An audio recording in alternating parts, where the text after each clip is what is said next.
This happened back in 2015 during a solo hike I took in Arizona. The trail started through a stretch of dry desert before climbing up a medium-sized mountain that led into a narrow canyon pass near the summit. Long hikes like that were always my escape from everyday stress. Spending 8 or 10 hours alone in nature helped clear my head better than anything else. The trail itself wasn't well known. There wasn't even a parking area nearby, and finding the trailhead had been difficult. It was hidden behind thick bushes, and the path was so faded it almost disappeared in places. I never purposely searched for isolated trails, but I also hated crowded ones. So the emptiness didn't bother me at first. As I continued upward, the forest started looking wrong somehow. The trees became dry and brittle until many of them looked completely dead. Some had collapsed over the trail while others had thick broken branches hanging down everywhere. It looked like the path hadn't been maintained in years. Eventually the trail narrowed through dense overgrown brush. The path was still visible enough to follow, though, so I kept going. That's when I heard it. A whistle. It came faintly from somewhere farther up the mountain. The sound held a strange melody for a few seconds before stopping completely. I'll admit it unsettled me immediately, but I assumed another hiker was nearby. That was the only explanation that made sense. About 20 minutes later I heard the exact same whistle again. This time it was much closer. Much louder. The sound echoed between the rocks in a way that made it impossible to tell exactly where it came from. A cold feeling settled in my stomach, but I tried convincing myself I was overreacting. I wasn't about to abandon the hike just because some guy was wandering around whistling. Still, I slipped my pocket knife into my hand as I continued. A quarter mile later I came across a large fallen tree blocking the trail. Thorn-covered branches made it impossible to climb over, so I stepped off the path to walk around it. That was when I noticed the valley below me. It looked like an old dried riverbed, and in the middle of it sat some kind of structure made entirely from branches and sticks. At first glance it resembled an animal den, but it was too organized. Too deliberate. Whoever built it had carefully woven the larger branches together. A bad feeling hit me instantly. The whistle. The hidden shelter. The isolated trail. I suddenly became convinced someone was living out there. Every instinct told me to leave immediately. I turned to head back toward the trail. And the whistle came from directly behind me. I froze. My heart practically stopped as I spun around toward the valley. Standing just beyond the stick structure was a goat. At least, that's what I thought it was at first. It stood perfectly still, staring directly at me. Something about its size felt wrong immediately. It was much larger than any goat I'd ever seen around that region, tall enough that its shoulders nearly reached the lower branches of a nearby tree. But what disturbed me most were its eyes. They didn't look like animal eyes. They looked focused. Aware. Like something intelligent was studying me. I couldn't move. My entire body locked up as the thing continued staring without blinking. After several seconds I slowly took a step backward. The goat opened its mouth slightly. And then it whistled. The exact same melody. Human. Perfectly human. Terror hit me all at once. I turned and sprinted down the mountain without even thinking. I slipped over rocks, slammed into fallen branches, and fell hard multiple times, but I never stopped running. Behind me, far up on the ridge, I heard the whistle one last time. Soft. Almost playful. By the time I reached the trail exit I could barely breathe. I never told anyone about what happened because I knew nobody would believe me. For years I convinced myself there had to be some rational explanation. But recently I started reading stories about skinwalkers. And honestly, it's the only explanation that has ever made sense to me.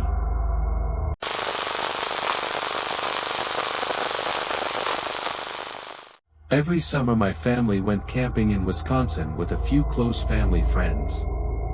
It became a tradition we looked forward to all year. And every single year my dad and his best friend Marcus would take all the kids on what they called a snipe hunt. If you've never heard of one, it's basically a prank adults play on kids. Snipes aren't real. My dad and Marcus invented ridiculous stories about them every year just to scare us. According to them, snipes were aggressive bird-like creatures that hid in trees and only came out at night. We were young, so naturally we believed every word. My sister and I were always desperate to finally see one. That year was no different. On the second night of the trip, my dad gathered all the kids around the fire and told us they'd heard a snipe near the RVs the night before. He swore tonight we might finally catch one. Every kid lost their mind with excitement. A few grabbed sticks as weapons. One boy even carried a wooden sword he'd brought from home. We genuinely believed we were heading into the woods to hunt some terrifying creature. As the sun disappeared, we followed my dad into the trees while Marcus supposedly went ahead to scout the area. About 10 minutes into the woods, branches suddenly shook overhead. Then Marcus came crashing out of the darkness covered in fake blood, screaming that the snipe had attacked him. Instant chaos. Kids screamed and scattered in every direction. I was only 8 years old, and unlike the older kids, I didn't realize it was all staged. I panicked and took off running as fast as I could. I don't even know where I went. Eventually I found a large bush growing against the base of a tree and crawled inside it to hide. I remember trying not to cry while listening to the woods around me. For several minutes everything was completely silent. Its legs were unnaturally long and thin, bending strangely as it moved. Large patches of fur were missing from its body, exposing gray skin underneath. Its head looked twisted and uneven like its bones had been broken and healed wrong. And the sound it made. Soft moaning. Almost human. I should have looked away. I wanted to look away. But I couldn't. The creature moved slowly through the woods while an overwhelming feeling of dread settled over me. Even as a child, I knew deep down that something about it was horribly wrong. Then, somewhere in the distance, I heard my father shouting my name. The creature stopped instantly. Its head turned toward me. Even now I still remember its eyes. The second it looked directly at me, every hair on my body stood up. A moment later my dad burst through the trees, grabbed my arm, and pulled me to my feet. He was furious and terrified at the same time, apologizing over and over for letting me run off. But I barely heard him. I kept staring toward the woods.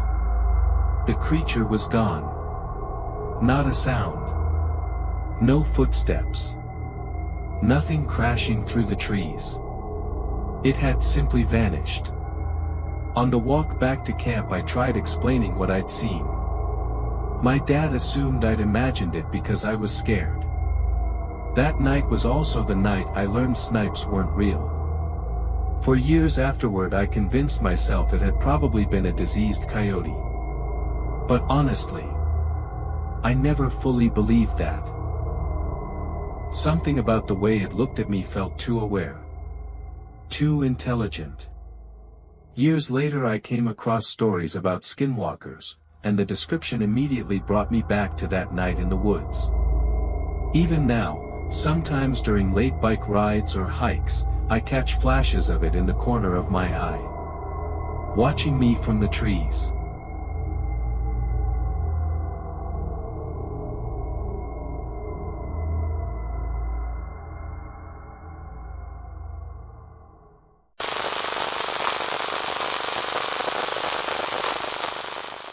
My wife and I lived in a remote cabin in Canada with our 2 children for nearly 10 years. It was the kind of life most people dream about. Quiet forests. No traffic. No cities. Just nature. Our cabin was so isolated there weren't even roads leading to it.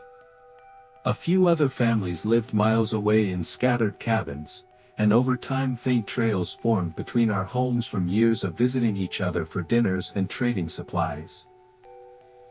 We had a small vegetable farm and several animals, including cattle and chickens.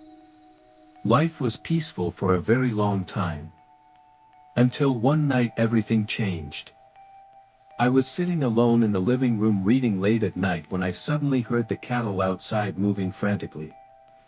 That immediately caught my attention because they were usually calm after dark. I walked over to the window overlooking the field and pulled the curtain aside. The cattle had gathered tightly along the far left fence, almost like they were trying to get away from something. Then I noticed the deer. It stood partially behind a tree at the edge of the forest. Completely still. Watching the house. At first I thought nothing of it, but the longer I stared the more uncomfortable I became. The deer wasn't grazing or moving naturally. It simply stood there frozen, facing directly toward the cabin. I remember wondering why the cattle seemed terrified of it. Eventually I convinced myself I was being paranoid, closed the curtain, and went back to reading. A few weeks later my wife woke me up in the middle of the night. I could see fear in her face immediately. "Listen," she whispered. At first I heard nothing. Then slowly, from outside the cabin, came the sound of something dragging along the walls. Scratch. Scratch. I got out of bed immediately, checked on the kids, grabbed my hunting rifle, and began looking out each window. Nothing. Nothing. Nothing. Then I reached the bedroom window. The deer stood there again at the edge of the trees. Motionless. Watching. A heavy feeling settled over me that I still can't properly explain. I had spent most of my life around wildlife, and I knew animals didn't behave this way. I closed the curtain immediately. The next morning I decided to visit one of my neighbors to ask whether they'd experienced anything strange lately. Before leaving, I told my wife to keep the doors locked and stay inside with the children. The walk to my neighbor's cabin took nearly an hour through the forest trails. The entire way there I kept trying to rationalize everything that had happened. The deer stood directly on the trail less than 20 feet away. My blood ran cold instantly. In daylight I could finally see its eyes clearly. The irises showed white around the edges, and the pupils looked disturbingly human. Not animal. Human. The thing stared directly into me. I ran. I don't mind admitting that now. I sprinted all the way to my neighbor's cabin nearly in tears. When I finally explained everything, he listened quietly without interrupting. But what terrified me most was that he didn't seem surprised. He told me stories about Navajo skinwalkers and said they sometimes appeared as animals. According to him, they only revealed themselves when they wanted something from you, or when you had unknowingly disturbed them. He spoke about it so calmly that it made my fear even worse. I left shortly afterward and hurried home. For weeks afterward I barely slept. Every noise outside made me reach for my rifle. Eventually the sighting stopped, but the feeling never did. The peace I once felt living in that cabin disappeared forever. Not long after, we moved closer to town. I told my wife we were doing it for the children, but the truth was I couldn't handle the fear anymore. It's been almost 15 years since that happened. And to this day, I've never told my family what I really saw standing on that trail.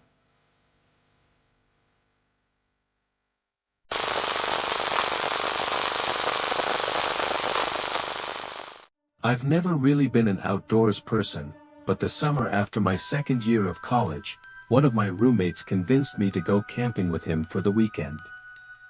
For privacy reasons, I'll call him Ryan. Ryan was the kind of guy who went all out for camping trips. He drove an old lifted Jeep Cherokee, and the back was packed floor to ceiling with camping gear. He hated official campgrounds and always insisted on finding hidden spots deep in the woods because he thought it made the trip feel more authentic. We drove high into the Rocky Mountains for nearly 2 hours before Ryan spotted a narrow opening between the trees just wide enough for the Jeep. We bounced off-road through thick forest until we reached a small clearing beside a steep hill. According to Ryan, it was perfect. By the time we finished setting up the tent, fire pit, and folding chairs, the sun was already sinking behind the mountains. Ryan grabbed a pack of hot dogs from the cooler and started cooking them over the fire. Not exactly gourmet food, but he said he wanted to give me the full camping experience since it was my first time. He'd even packed graham crackers and marshmallows for us mores. We never got that far. As we sat beside the fire, an incredibly loud scream suddenly echoed through the trees. It sounded like a woman. Ryan and I froze instantly. The scream came from somewhere deep in the forest, maybe a few hundred feet away. At first, we couldn't understand what she was yelling, but then we started hearing words between the screams. Help! Please! No! Every cry sounded more desperate than the last. Then came one final scream, louder and more horrifying than all the others. Before it abruptly cut off in the middle. Silence. Ryan slowly turned toward me, and the expression on his face, we immediately started throwing our gear back into the Jeep as fast as possible. We left the tent fully assembled and just shoved it into the back without folding it. As soon as we started driving, I tried calling 911. I barely had any signal, but somehow the call connected long enough for me to explain what we'd heard. The operator said they'd send state troopers to the area immediately. The drive back to the road felt twice as long in the dark. Eventually we reached the pavement and stopped for a second, debating whether we should wait there for the police or keep driving. That's when we saw someone emerging from the trees. A man. He wore jeans and a black hoodie with the hood pulled tightly over his face. In one hand, he dragged a large bundle wrapped in some kind of tarp or heavy sheet. The thing behind him looked horrifyingly heavy. His posture was slouched forward, almost lifeless, as he slowly dragged it across the road. Then he noticed us. At that exact moment, flashing blue and red lights appeared farther down the highway. The man snapped his head toward the police lights and immediately dropped the bundle before sprinting back into the forest. The troopers stopped and chased after him while another officer approached the tarp. Inside were the remains of a 34-year-old woman. As far as I know, the man was never caught.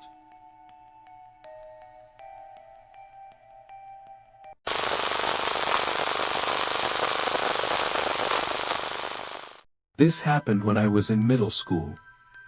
During summer break, my parents signed me up for a month-long boys' camp deep in the woods.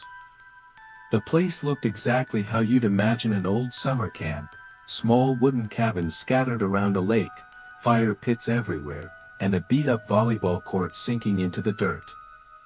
The camp sat almost 4 hours from the nearest town. The place was old, worn down, and honestly kind of creepy, but kids still went there every year. After unpacking my bags inside the cabin, a few other kids asked if I wanted to explore the woods before dinner. The camp rules were surprisingly relaxed. We were allowed to wander as long as we could still see the cabins through the trees. While walking through the forest, one of the kids suddenly stopped. Standing several yards away was an older man staring directly at us. He had to be at least 50 years old. His clothes were filthy, his gray beard was tangled, and he looked more like a homeless drifter than someone working at a summer camp. At first, we assumed he was one of the counselors. The man smiled at us. It wasn't a friendly smile. I awkwardly waved anyway, and the man just kept staring. We hurried back to camp and later mentioned him to one of the counselors. The reaction immediately told us something was wrong. Several counselors went searching that section of the woods, but by then the man had disappeared. What made it worse was realizing most of the counselors were teenagers. Hardly any adults worked there, and none of them recognized the man we described. For the next few days, my friends and I stayed close to the cabins. None of us wanted to explore anymore. Then came the fourth night. I woke up suddenly to the sound of our cabin's door handle rattling. Every night around 11, counselors would usually knock on. The rattling instantly stopped. Then a flashlight switched on outside. A beam of light slowly passed across the windows. Someone was trying to look inside. A few of the other kids woke up as the flashlight moved around the cabin. I motioned for them to stay low and keep quiet. The person outside circled the cabin several times, shining the light through every single window. At one point, the beam passed directly over me. I stayed completely frozen. After what felt like forever, the flashlight finally shut off. Silence returned. One of the kids checked his watch. It was 4 a.m. Definitely not a counselor. None of us slept for the rest of the night. The next morning, we immediately told one of the adult staff members what happened. His expression changed instantly. Then he explained something that terrified all of us. Earlier that same night, a kid from another cabin had gone outside to use the bathroom. On his way back, he spotted someone crouched near his cabin door. At first he also assumed it was a counselor, until he realized the person was trying to pick the lock. The boy described the man as having a beard and dirty clothes. The exact same man we'd seen in the woods. The entire camp was canceled that same day. That afternoon, buses arrived and sent everyone home early. Years later, I searched online to see if anything else had ever come from the incident. I eventually found a small local report about it. After the camp shut down, police searched the surrounding forest and discovered a hidden tent not far from the cabins. Inside were food supplies, camping gear, and hundreds of Polaroid photographs.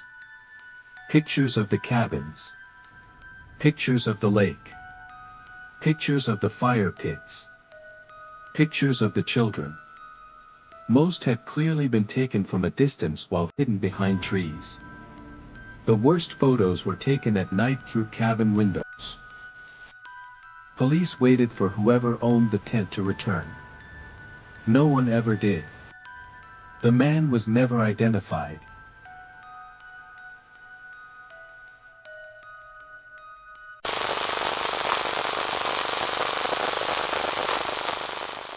Near the end of summer, my wife and I decided to take one last camping trip before the weather started getting cold again.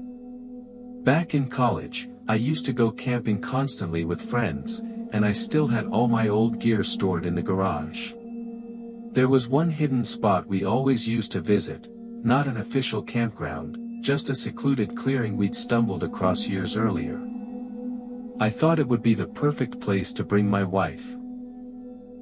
When we arrived, we noticed an old fire pit and scattered trash left behind, so clearly other people had discovered the spot too. Still, we didn't think much of it. We pitched our tent, started a fire, and spent hours sitting beneath the trees talking and drinking. Everything felt perfect. Then around 2 a.m., we heard the sound of a chainsaw roaring somewhere in the distance. At least, that's what it sounded like. The engine revved loudly through the woods. At first I figured someone was cutting down a tree, but that made absolutely no sense this late at night. Then we heard laughing. Not normal laughter. Wild, manic screaming laughter. Every hair on my body stood up. We quickly put out the fire and climbed inside the tent. The noise still sounded pretty far away, so we tried convincing ourselves we were safe. I kept a machete beside me just in case, although the thought of actually using it terrified me. Over the next several minutes, the chainsaw noises seemed to move closer and closer through the woods.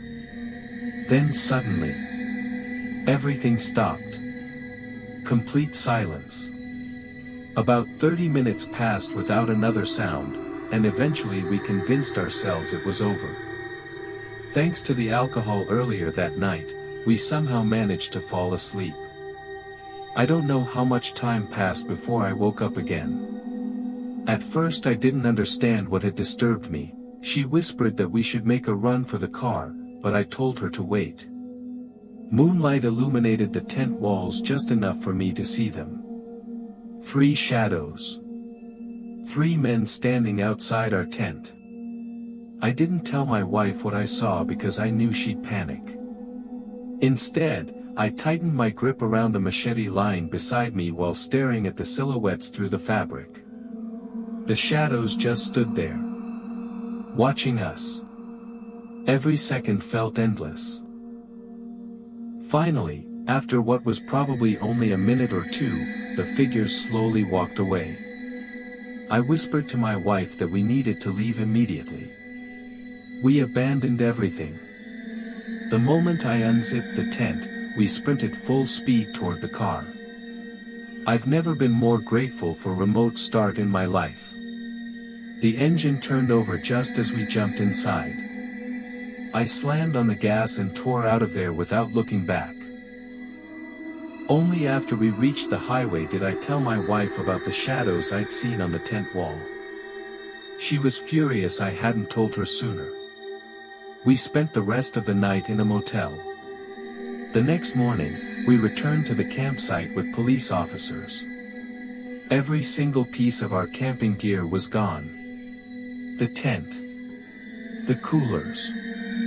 The chairs. Even our clothes. Not one thing had been left behind. To this day, I still don't know what really happened that night. Part of me thinks we accidentally camped on someone else's private land and those men were trying to scare us away. But another part of me believes we escaped something far worse.